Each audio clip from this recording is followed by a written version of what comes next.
On the morning of December 24, 2002, the quiet city of Modesto, California, was preparing for Christmas Eve. Inside a modest home on Covina Avenue, Laci Peterson, 8 months pregnant, told her husband she planned to walk the dog and finish some holiday chores. She never returned. By nightfall, Laci was missing. Her husband, Scott Peterson, reported her disappearance with an unsettling calm. He told police he had gone fishing alone at the Berkeley Marina earlier that day, leaving Laci at home. When he returned and found the dog wandering the backyard with its leash still on, he assumed something was wrong. Yet from the very beginning, detectives noticed something chilling. Scott showed little panic. No desperation. No urgency. As the search for Laci intensified, the nation watched closely. Volunteers flooded Modesto. Candlelight vigils were held. Her smiling face appeared on every news channel. Scott stood before cameras, pleading for her safe return. But behind closed doors, investigators were uncovering a darker truth. Scott Peterson was living a double life. Just weeks before Laci vanished, Scott had been having an affair with Amber Frey, who believed he was a widower.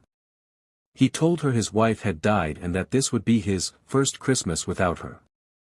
That lie was told before Laci even disappeared. When police confronted Amber, she agreed to cooperate. Their phone calls were recorded. In them, Scott pretended to mourn his missing wife while secretly telling Amber he loved her. Even as the search continued, Scott made romantic plans, traveled, and avoided his in-laws. Public suspicion grew. Most damning of all was his behavior.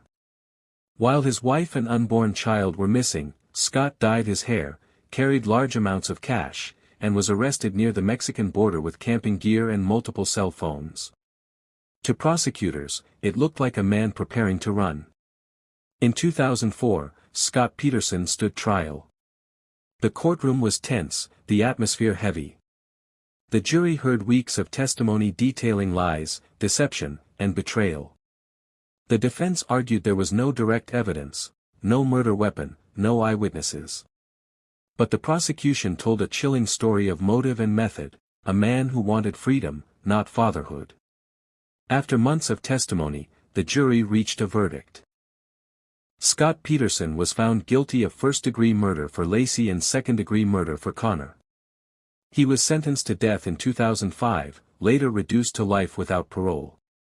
Today, Scott Peterson remains in prison, still claiming his innocence.